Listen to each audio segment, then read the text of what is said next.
माँ का दिल। कब तक ऐसे ही रोती रहेगी? अब तो शांत हो जा। कैसे शांत हो जाओ? 8 साल का इंतजार बहुत लंबा होता है। वो मेरे पति की आखिरी निशानी है। क्या 8 साल? हाँ, 8 साल की सजा हुई है। पता नहीं मेरा बेटा कैसे जेल में रह पाएगा। एक बार और सोच ले, इस घर में जाना क्या जरूरी है? हाँ जरूरी है। तू देख नहीं रही है, प्रमोशन का जश्न मनाया जा रहा है।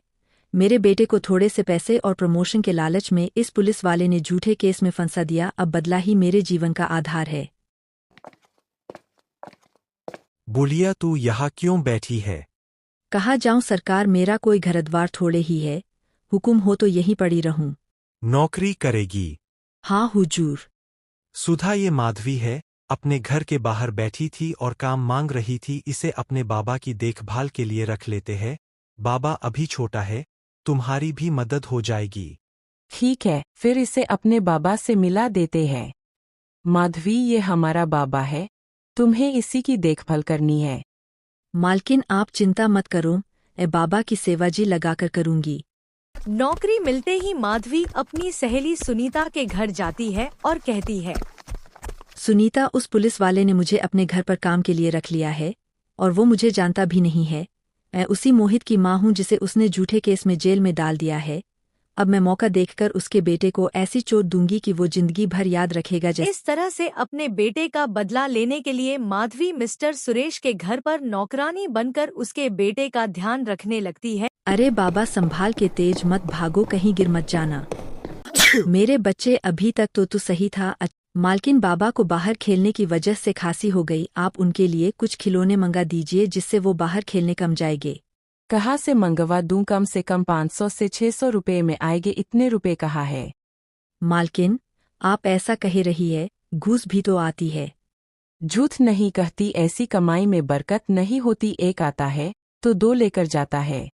बार बार मना करती हूँ, हराम की कौड़ी घर में न लाया करो, लेकिन मेरी कौन सुनता है। जैसे जैसे समय बीतता है उसके अंदर जो माँ का दिल होता है वह धीरे धीरे पिघलने लगता है और मिस्टर सुरेश के लड़के में अपने लड़के को देखने लगती है और सोचती है, मालकिन को जब देखो बीमार ही रहती है।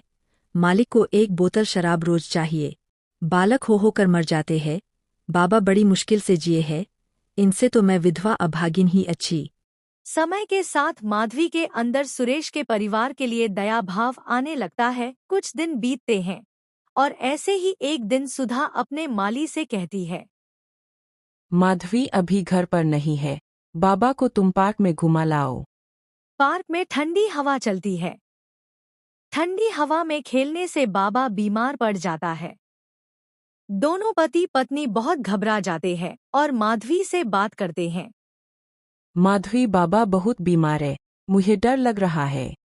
भगवान सब अच्छा करेंगे, आप इतना क्यों डर रही हो? अरे मेरे तो कई बच्चे पहले भी मर चुके हैं, मेरे बच्चे को तुम अपना लो तो तुम्हारे भाग्य से बच जाएगा। सुधा सही कह रही है, जिस पेशे में हूँ उसमें कुकर्म किए बगैर काम नहीं चल सकता। आत्मा इतनी दुर्बल हो गई है कि प्रलोभन में पर ही जाता हूँ। तुम बाबा को पालो पोसो, इसे अपना पुत्र समझो। खर्च हम बराबर देते रहेंगे, इसकी कोई चिंता मत करना। कभी कभी जब हमारा जी चाहेगा आकर देख लिया करेंगे। तुम मेरे बेटे को नहीं अपनाओगी तो मेरे कुकर्मों की परछाई उस पर पड़ेगी। हजारों निर्दोषों की बद्दुआ उसे लगेगी। मालिक, अगर आपको लगता है बाबा को मैं अपना बेटा मान के पालूं तो उसकी जान बच जाएगी, तुम ऐसा जरूर करूंगी। मैं बाबा को अपने साथ अपने घर ले जाऊंगी। माधवी, तुमने हमारी सारी चिंता दूर कर दी। मालिक, मैं आपका दर्द समझती हूँ। एक बार मेरा बेटा मुझसे दूर हो चुका है। जब बाबा के रूप में मुझे दोबारा अपना बेटा मिला है तो मैं उसे नहीं खो सकती। मैं आज से आपके बाबा को अपने बेटे के रूप में स्वीकार करती हूँ। मिस्टर सुरेश से दुश्मनी छोड़ देती है। इसलिए कहते हैं, माँ से बड़ा कोई योद्धा नहीं होता। जो माँ खुद अपने बेटे के लिए तड़प रही है वह अपने उस दुश्मन के बेटे की भी जान बचाती है जिसने उसे अपने बेटे को दूर किया। इस तरह इस कहानी में माँ की ममता जीत जाती है।